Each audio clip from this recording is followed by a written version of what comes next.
Hey, FlimsyLunchTray here, and welcome to our Q&A. I think this is our first Q&A I've done for 2023 so far. I would like to try to do them more regular, but that doesn't always happen. But I don't know, maybe we can have some room for improvement in the future for this. So I have some questions, or one question off the YouTube video, and then in the Discord, that's where most of our questions are. So I'm going to start off with Forgotten Void. Let's see. Which operation is your favorite? Choose carefully as judgment will be made.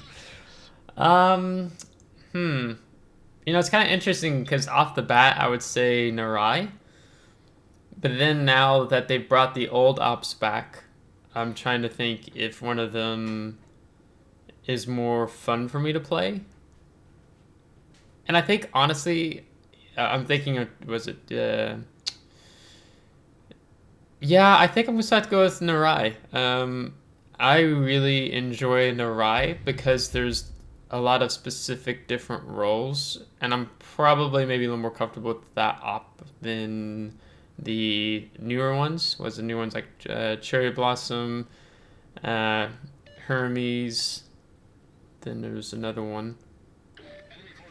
Yeah, I think still Narai. Because whether you're going to take out the enemy aircraft carrier or you're going to go take out the transports, or you need to be pushing into the harbor. And I think it's it's funny because sometimes it can be frustrating, especially when your team won't defend the transports if they're all hiding behind the transports as you enter the harbor is super frustrating. If you're trying to deal with the carrier or the transport ships. But yeah, Narai. I mean, especially, I would still have said that even back before they reintroduced the old ops, when you could only do tier 7 in Narai. It was just a lot of fun. So I think the fondest memories I have is with Narai. Okay, let's see here. I need to go into Discord now and make sure I'm starting off with the correct Q&A, not a previous one. Okay, so February asks, best Norwegian food you've eaten. For those of you who are new to the channel and don't know, I live in Norway. I've been living in Norway for over 3 years now with my work. Love living here. It's an absolutely wonderful place, as I originally come from Indiana in the United States. But the best Norwegian food I've eaten, that's going to have to be, okay, there's two in my head that are a tie right now. Maybe after I talk about it, then I can land on one.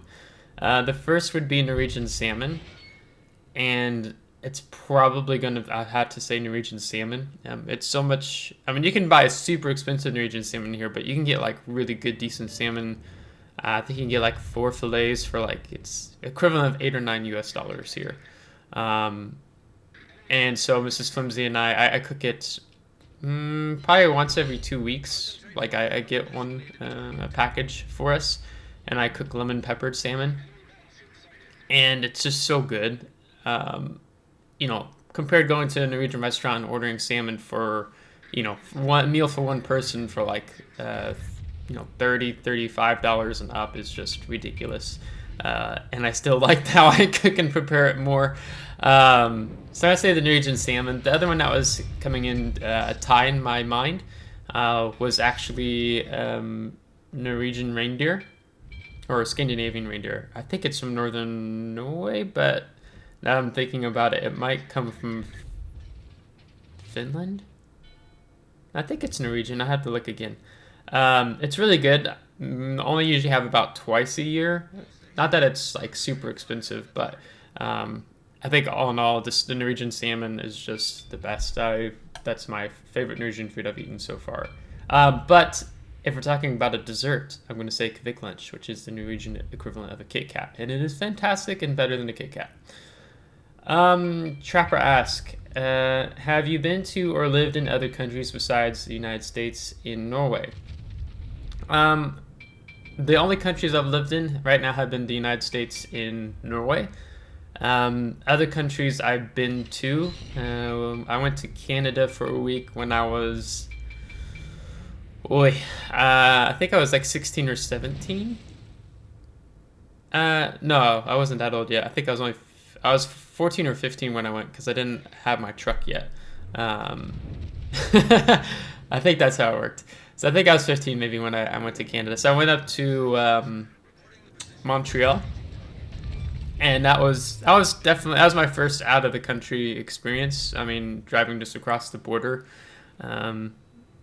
So did was it duck pin bowling, and experiencing the different language. Where I grew up at in Indiana, we didn't have many internationals at all.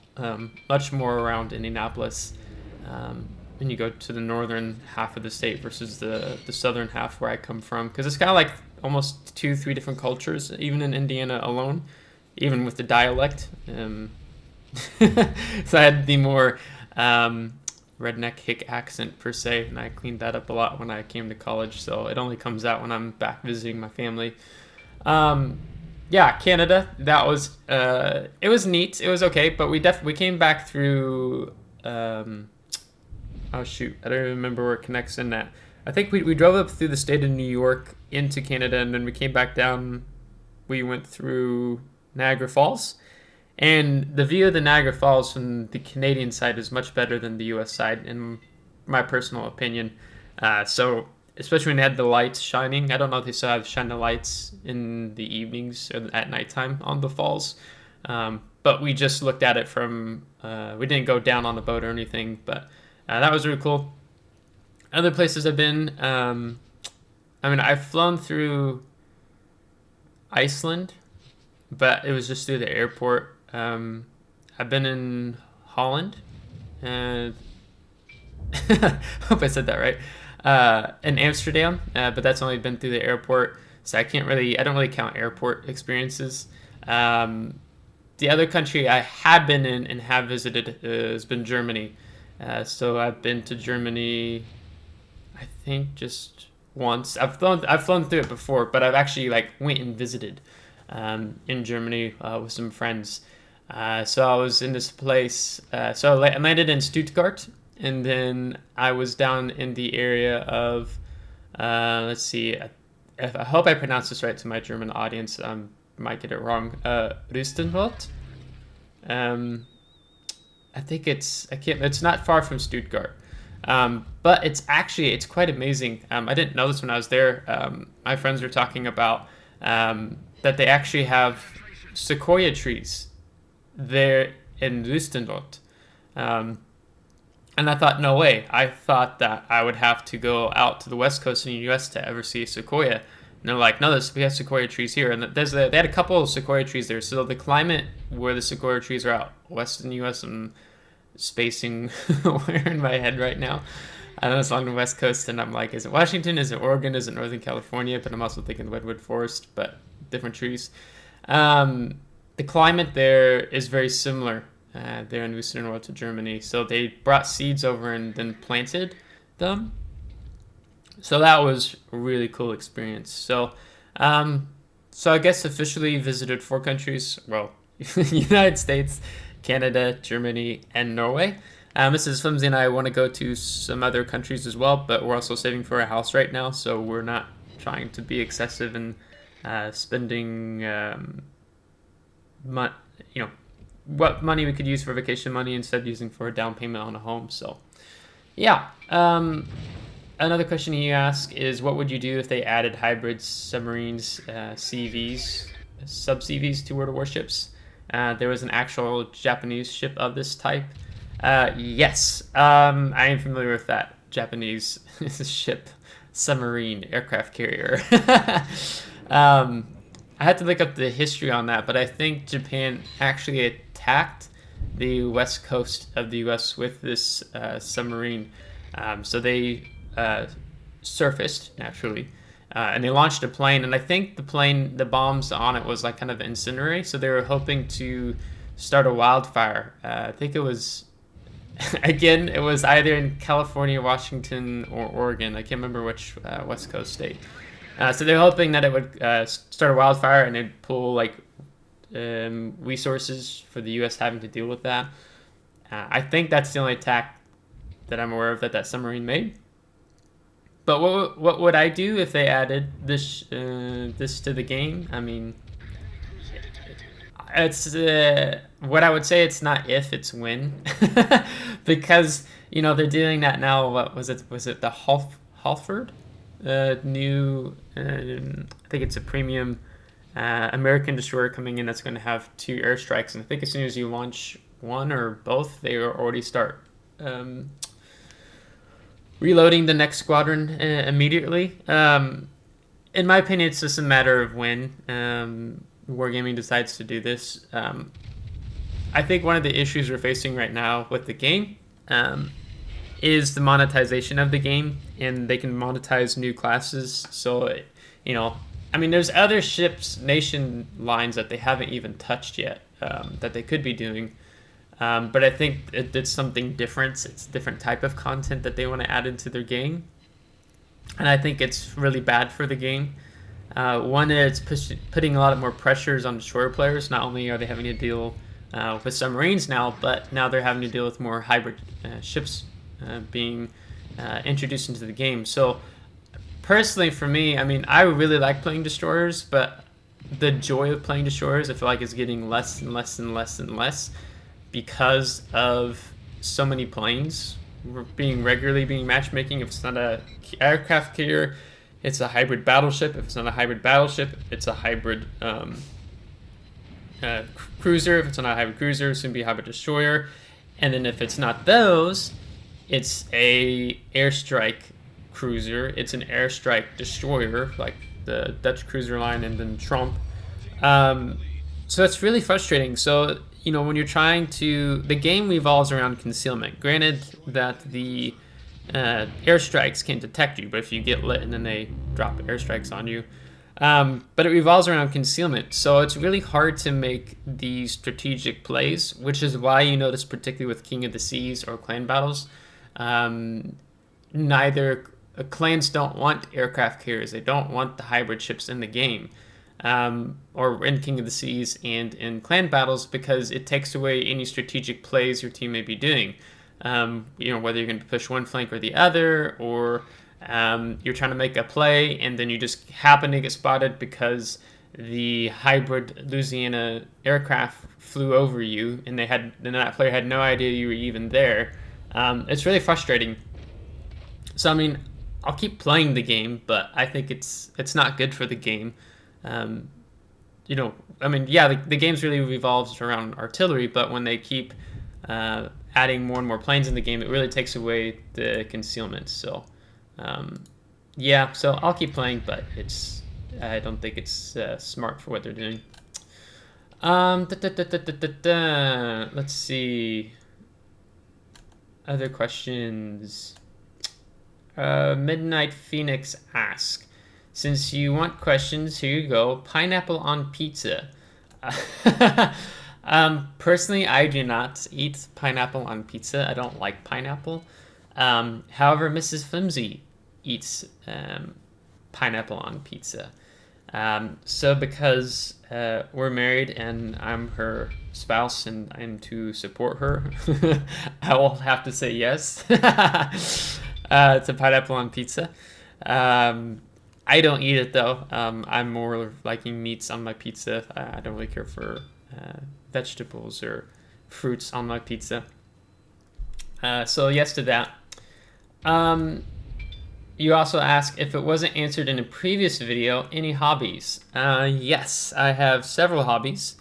Besides the obvious one that's happening right now is the YouTube channel is a hobby for sure. I like the creative outlet that this is. Photography. So I really like Norway it's such a beautiful country and it's so easy to take really good photos here. I joke that you have to actually try to purposely take a bad photo here in Norway. Even the place Mrs. Flimsy and I live is just gorgeous.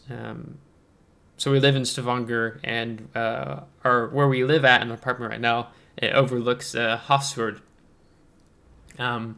So we get these really beautiful sunsets, and then sometimes the fjord is calm like a mirror, and it just reflects, the sky perfectly when there's no currents and things like that. So it's just such a beautiful place. So photography, I really like doing. I want to do more with photography. I'd talk about wanting to save money for a home, but I was thinking there might be a possibility of picking up the DJI, was it Mini 3 Pro drone, um, and maybe having a separate YouTube channel for that, and it's just recording, videos, flying over these very beautiful places here in Norway, then maybe just music in the background, not really any commentary or anything like that. Because I really like combining music into videos, which the no commentary videos that I do here and there is kind of a testament to that, because I was also music was part of my major in college. But I really like including those two. Other hobbies would be playing guitar. So actually I can play guitar, I can play or acoustic guitar, electric guitar, bass guitar, piano. I can do a little bit of drums. I can play some kalimba. Yeah, that's what it's called.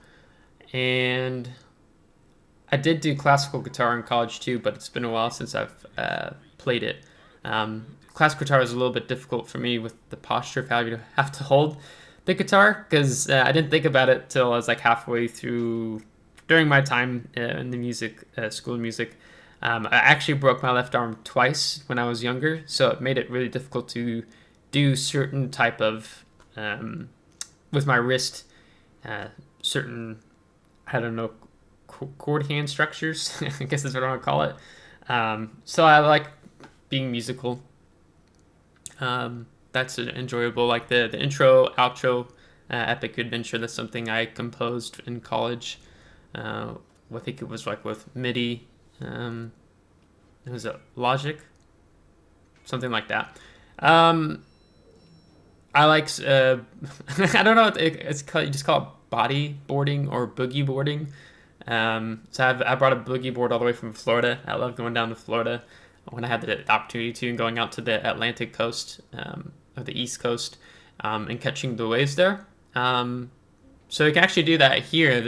We get enough waves south of here in Stavanger. I haven't done it yet. The sea's really cold here, and I really need to pick up a wetsuit to help keep me warm, because I am little of body fat. But I've taken it out in Hafrsfjord before and just kind of swam around, and that's it's been nice for me. And then also northern light hunting, Aurora Boreals, which actually last night there was an amazing show. So for those of you who maybe not too familiar with northern light hunting or Boreals, so for where we are at in Norway, it'd be similar of, what is it, longitude? I get the latitude mixed up. I think it's longitude, like similar to Anchorage, Alaska, essentially. So last night the auroras were so strong, but we had like 100% cloud cover throughout all of here in Norway. So they have, like, I don't remember what it stands for, KP index, and that's kind of is a scale factor of how significant of a geomagnetic storm are you having. And it reached 8 of 9 last night. 9 is the max, so it was like a severe geomagnetic storm. It was due to a coronal mass ejection that happened from a solar flare on the sun 2 days ago. It came a little earlier than they were expecting when it was picked up by the Discover satellite. So it's just amazing, but I haven't seen a lot of pictures yet, because there'll probably be some more I'll see later today. I'm hoping that in the U.S., Canada, that they had a nice show at least. But it was really strong, not only because of the KP index, but so you have like solar wind speeds, solar wind density, the interplanetary magnetic field, and then something that's also known as the BZ, which is like where the magnetic, or I have to hope I say this right. It's like how close is the magnetic field in Earth's atmosphere. So is it north or south? And if it's north, it means you're not really going to see anything. But if it's south, it's really good. So maybe it hangs typically, I mean, it can vary, like let's say -5, and then of course like it was over 20, up to almost 30, I think, at one point last night. But it dropped down to beneath -20 last night, and that's like insane. And so that kind of makes the closer that aurora activity is further south, that means it's like even lower and it's better chances of seeing with the naked eye. So that's something we really like doing. So I've been learning, particularly this year, much more so, trying to understand how all these things take into account, because you could have a low KP index and still be able to see the northern lights. It just depends on all these numbers and how they go together. So I'm still, I feel like, a noob to it, but I at least understand the basics of what it takes to be able to see the northern lights. You can also, there's southern lights as well, the southern hemisphere around the Earth's poles. So yeah, so that's a definite hobby. Other hobbies, hunting. Try to be short now. I hunted in a while. Shooting, so like trap shooting, skeet shooting, shotgun. I did archery. I don't have a bow anymore, but I did competition archery for I think about 10 years, and I ended up selling my bow when I was in college because I didn't have time to shoot it. And I feel bad because I sold my whole entire setup. I had a Matthews bow, a Matthews XL. Was it XLT? XT? Yeah, I think it was XLT because I have long arms and so I needed a long draw. But they had the Matthew LD, the long draw, but I think mine was this XLT, if I remember correctly.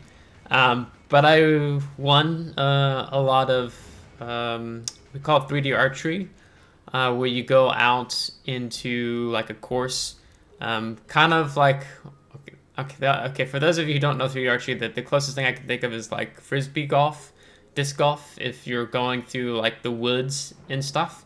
But then you have to guess the range, like the yardage to your target. So there'll be different animals, like fake animals are targets. So you could have like a small raccoon, you could have a jaguar, you could have a deer, a turkey, up to a moose, which the moose really throws you off because it's so massive you think it's closer than it actually is. So a lot of people shoot low. So I did that, and then also like indoor, like set distances in a competition. So I got I did that for many years, and so I have a lot of I have trophies and ribbons from doing that. And then another hobby, and I think this is the last one I'll say. I was definitely a truck guy. We're growing up in southern Indiana. I don't own a truck anymore, just a hybrid. So Mrs. Flimsy and I owned a Toyota Yaris. Where I grew up in the U.S., I definitely needed a pickup truck. I needed the four-wheel drive. I used it so much in pulling trailers and stuff. But here in Norway, like not living that country lifestyle, and we live in town, and work for me is only 10 minutes away. So yeah, and I might just walk or take the bus or bicycle. So no need, but investing in the truck side, lights, tires, toolbox, bed liner, fender flares, all this little stuff, that was a definite hobby for me. Trapper says, any new hobbies other than mispronouncing Worcester or Chestershire deliberately? No, I think the newest hobby would probably be the Northern Light hunting. Third question you add on, or if it was, and no notable new ones, if you weren't doing World of Warships videos and whatever your current career is, what would you be doing?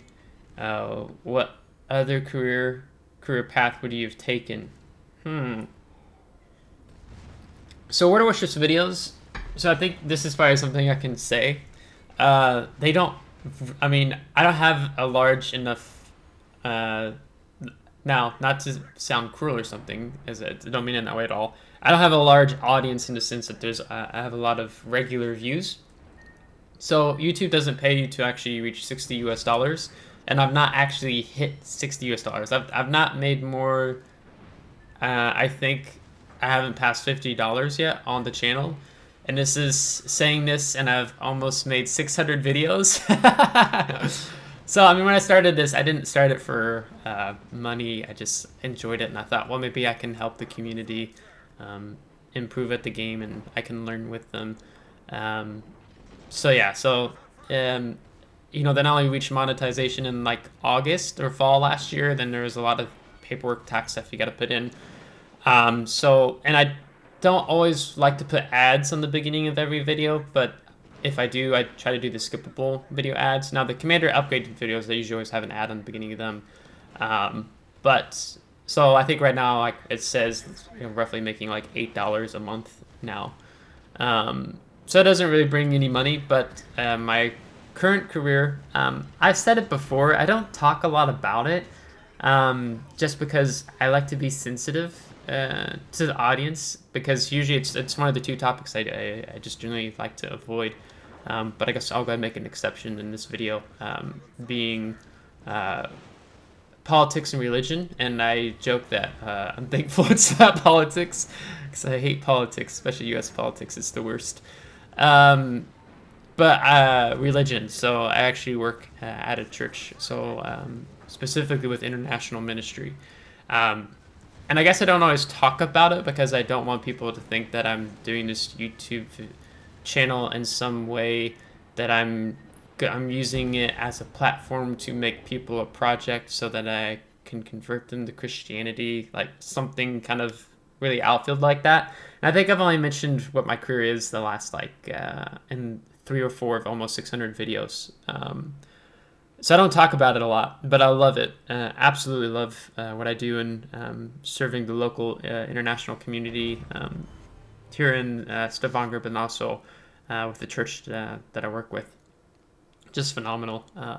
So I wouldn't change it. So, but I guess, yeah, I try to be, because I know some people have been, for example, they've been hurt by the church.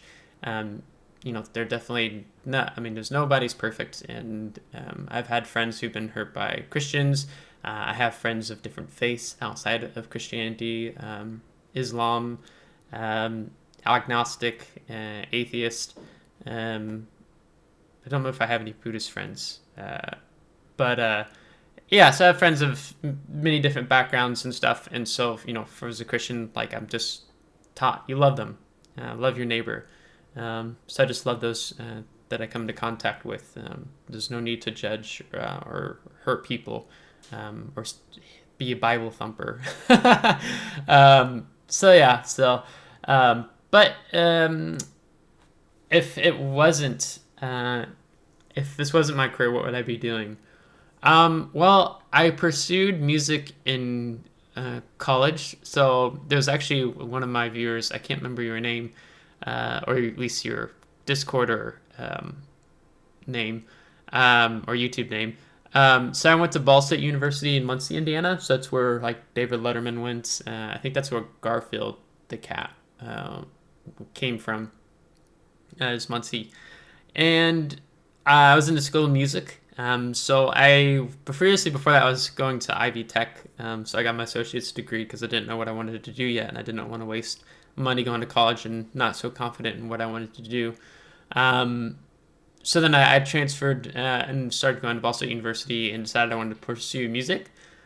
Specifically, what I was really interested in was sound engineering. So the name of the degree, I think, is music media production. It used to be called music technology some years ago. But it's a very major, intensive degree. Like most degrees, maybe you feel like almost half of your degrees is just general studies. This is like over 3/4 of your degree is feels like pretty much just very major music driven. So for example, and it's really annoying too. I think was two things I was not favorited that I didn't like about the degree. One is that they broke, okay, for example, you're gonna think this is a lot of credit hours, but it really wasn't. I had 9 classes. I could have 8 to 9 classes a semester, because they would have, some classes would be a half credit, some would be 1 credit, some would be 2 credits, and so you'd have 8 or 9 classes. So the semester or 2 semesters I had 9 classes. 2 of them were half credits, and those were choir, which was demanded, or you had to. Well, at least one. You needed one, and so I did. They have it's choral union. I think they changed the names of them not too long ago. And then the other one used to be called the Ball Statesman Choir, all male choir, and I think it's now like Cardinal Singers or something. But that was I loved the all male choir. It was insanely good. And then you'd have music theory, and then I had to do classical guitar. and that was my primary instrument. And then you'd have a piano class, and then you'd have, then after all those classes, then you had what you were pursuing for sound engineering, so going into the studios there and recording. And then you have like music. They had like the sound and acoustics class. We actually had, our teacher was a guy from, he used to work for NASA. And so he came in and was teaching like sound acoustics. So you try to figure out, what is the what is it? The sound absorption coefficient of a room, like how much of the sound in the room is getting absorbed, how much is not, how much is reverberating throughout the room, all these type of things. So the fact that you had to have 9 classes, and all of your teachers expected you, I mean, especially, and I wasn't even doing a primary, like I wasn't doing music performance, like with the classical guitar, but yet you're, is expected to practice a lot. And when you have all these other classes and pieces you have to prepare, and you have music theory, and then you got to go in the studio, and then you also, just trying to have a life outside of it. It was honestly a lot. But the other thing I didn't like about it was how much music theory you needed to have for the degree. And I didn't mind doing like music theory. I think he had 5 semesters, 5 classes of music theory you had to go through. So I didn't mind music theory, the first one and the second one. To me, it made sense just to have some, but then you get into the 3 and 4, and it's a lot more intense. And so you'd be told in music theory, like the first class, like, compose a little piece here. So I would do that, and then your professor would say, oh, you can't do that. That's not within the rules here. But then you'd be like, okay, but I don't understand, because like someone like Beethoven or Mozart, like there's examples of them doing this in their pieces, so kind of some inspiration from the listening of it. And like, well, we'll get to that later, but like for now you need to stick with the rules. So then I had to stay within these rules when I was making different pieces, which was really frustrating. And so I asked more about these music theory classes. So you'd have 4 music theory classes, and then the 5th one, basically that class is all about breaking the rules of all the previous classes. So it just felt really, and a lot of people in that degree, they left. They would give up, or they might go into TCOM, telecommunications, or they go to a different school that didn't have such a high demand for the music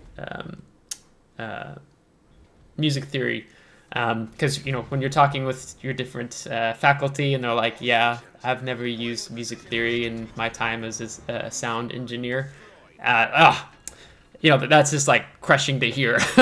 So I just, so I didn't finish with that degree. Sorry, I'm going on a tangent here. So I just finished with the Bachelor of General Studies with the emphasis in music and a minor in history. Yeah, so basically what I was trying to say with that is I was really keen to go into the music field. And so I cut that degree short, or finished the bachelor's, because I ran out of my Pell Grants, scholarships that I had was running out, and I would have had gone into debt. So I actually graduated college debt-free. That was one of my goals, because I didn't want that hanging over my head, and I couldn't graduate debt-free if I continued on in that career or that degree field. And then I knew by that point that I wanted to actually do more ministry, so it wasn't really needed at that point. So I probably would have songwriting, but sound engineering probably is what I would have ended up doing. But I thought about the several different degrees. I've worked in engineering too, a little bit in my hometown. And that was really keen. I like the blue collar jobs a lot, actually. You have like dirty jobs with Mike Rowe. Yeah, so there's different, not the dirty jobs in particular, but the trade jobs. Like you can make 6-figure income for a trade job that maybe you take a year or two to learn, versus putting yourself into so much debt and then make like 60-70 grand a year versus, so I really like that. But I feel very purpose driven with like the work I do. I wanted to make a difference, and I think that's what drew me to music in particular in the first place. So yeah. Then following that first question, favorite place in the world you've been, and of the places you haven't, which do you want to go to the most? Favorite place in the world you've been? Well, it's gonna be here in Norway. I think probably my favorite place in the world that I've been to in Norway. Oh, it's so hard. There's so many beautiful places I've been to. Um, gosh. The places that went through my mind, there's this place called Norway. Um, it's like, I think it's 13 hour drive north. Mrs. Flimsy and I went there and we stayed at what's called the Grand Fjord Hotel. We did that last summer. Amazing, such an amazing road. Really wind and, these hairpin turns. And you have this such a high altitude, and you have to drive down into Gigantus Fjord with the Seven Sisters Falls, and then the view over it. And then the hotel we stayed at was amazing, amazing restaurant there. So that might be the favorite places in the world I've been to so far. In other places I haven't, I haven't been. Which do you want to go to the most? I joke every now and then, Mrs. Flimsy, it's so expensive to go there, but I want to go to the Maldives really bad, but it's pretty expensive to go there. I really like tropical climates too, so that's why I like Florida a lot. But I would like to go to Italy some point. I want to see Greece. I don't know if I would be able to afford the Maldives. Oh, a place I really want to go to that I haven't been yet is it's here in Norway. It's the Aurora Borealis Observatory. It's kind of like a resort, and they have these glass huts you can stay in and watch northern lights. They have a restaurant there. You can stay in these old farmhouse, these luxurious suites, or just regular kind of like hotel rooms per se with these big windows to see the northern lights. I really want to go there really bad one day. Yeah, that's probably like top of the list actually that I want to go to just here in Norway. So yeah. Void asks, have you seen videos of the RTS CV play? If so, what is your opinion on RTS versus current CV play styles, both playing as and facing one? Yeah, I've seen videos of RTS CV play.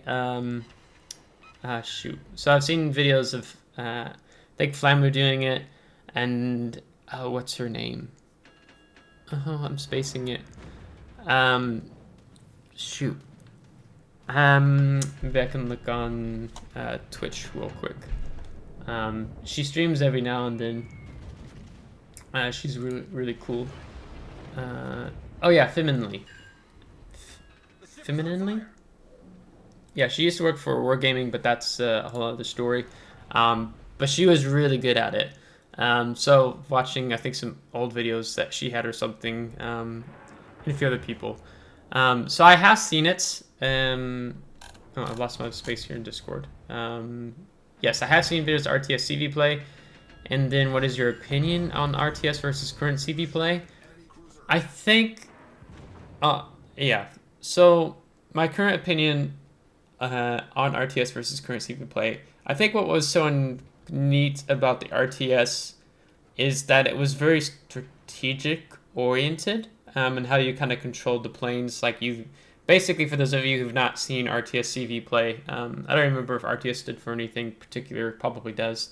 It was like you were looking over the map of the battles where you were playing, and you could control multiple squadrons at the same time. So you could have you could have torpedo planes up, you could have bombers up, you could have multiple torpedo squadrons, so you could do these cross torpedo drops. And if you were really good, like Femininely and others were, you could just you could kill a full health battleship in one go, not even from detonation, just because of how good you would be with the drops. And so you might fake a player out, turn in a different direction, whatever. And then you could also place your fighter squadrons to intercept, and you could wreck enemy players' planes. So you could zero plane players. So the aircraft carrier player could completely run out of planes, and they were useless. So they really had to be mindful, and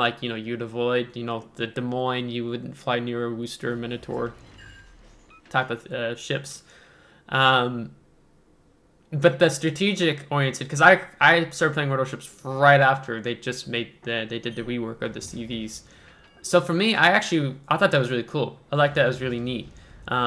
Now, if you had a really crappy RTS CV player and you went up a really good one, I mean, that was kind of the difference between a win and a loss, and almost did the same. They really dumbed down the CV play style, in my opinion. Of course, it wasn't meeting the thresholds that wargaming is wanting for people playing CVs. I remember even sometimes that there's when you could do team damage if your team didn't like the CV player. If there were some that were known, they would just make a way and say, yeah, go kill our CV player. We won't stop you, kind of thing. Or you could do team damage and you could just kill them yourselves. Yeah, so I think the current CV play style, I mean, more players can play the CVs as is. And they've dumbed it down so easily that, Potato can do decently well in a CV, and have a big influence on the game versus RTS. If you couldn't figure out how to play RTS, you just sucked, and you wouldn't see RTS. Back in the days, RTS, you wouldn't see carriers so much. But both playing as facing one, I would have enjoyed playing and trying it out, because I like that strategic, controlling multiple squadrons or troops, type of maps games. I like playing Red Alert, Command and Conquer, commanding different places on the map, and guiding them to where they need to go. Facing one, I never faced an RTS CV player, because I came right after the rework. But I hate playing against particular CVs, especially Nakimov. FDR doesn't bother me so much. Nakimov bothers me a lot. Malta bothers me. It's just frustrating because you can, let's say you decide to be up along an island, playing your radar cruiser Des Moines, and if there's a CV or two CVs in the match, or 2-3 hybrid battleships in the match, you can't play island play. You can't play, I'm going to sit here and be, this cornerstone off of these two caps that my 10-kilometer radar or my 12-kilometer Petro radar is covering. And you can't. You have to disengage and just be running and playing against CVs all the time. I had this one match in Massachusetts. I think it's a tier 8 and a tier 6 CV, and I got 96 planes shot down. I killed them. But it was rough. So I don't like CVs in the game. They really do, I think, a lot against the concealment factor. And again, if you get a bad CV player on your team, or vice versa, a good CV player knows what they're doing, they can make or break a match in knowing the mechanics of the game. So, yeah. Trapper asked a real third question, but I'm sorry, Trapper, it does not count. You already burned your third question earlier, so. I got a newer question too last night. This is the last one. West Coaster asked, have you visited any museum ships? Yes, I have. I have visited 2. I have visited the USS Alabama in Gulf Shores. Very fun. I went as a young boy. It was very fun to visit that ship. I think they've been doing some work on it recently, if I remember correctly. Can't remember if they put a new deck on it, or if maybe I'm getting mixed up with one of the other ships they've been doing work on, because I know they had the USS Texas and dry dock. But USS Alabama, amazing fun ship. And then probably, that was just cool taking in the grand scale of a battleship with the 16-inch guns. Because that's a South Dakota class battleship, if I remember correctly. But then probably my favorite museum ship I visited, because of the story of the ship, would be the LST-325 in Evansville, Indiana, landing ship tank transport.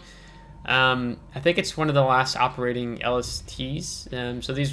So if you don't know what that is, just when I say that, and you can't picture it, it's like picture D-Day in those ships that would drive up and they drop the boat ramp. Well, you had those were the smaller ones like for troops, but then they had these slightly larger ones that tanks and vehicles could drive off of. So they actually, in low tide, they can actually be sitting there and they completely unload. And then as the water comes back up, they go back out to sea. So I think this one participated in D-Day landings. I don't know if it was on the 6th when D-Day was, or if it was the 7th when it actually made contact with shore and offloading troops and equipment. But it's the post-World War II history. So after the war, it went to the Greek Navy, and I think they used that as like an intelligence ship. And then it went to the graveyard, or a ship to be eventually demolished. And I'm gonna just very briefly, so if you are near Evansville, Indiana, and you want to go see this ship, then just mute your ears. And like we unmute in like 30 seconds from now or something. But there was a group of Navy veterans. I think the average age was like above 70. And they told their wives that they were gonna go on a fishing trip, and they flew all the way over to Greece to bring this ship back to the U.S.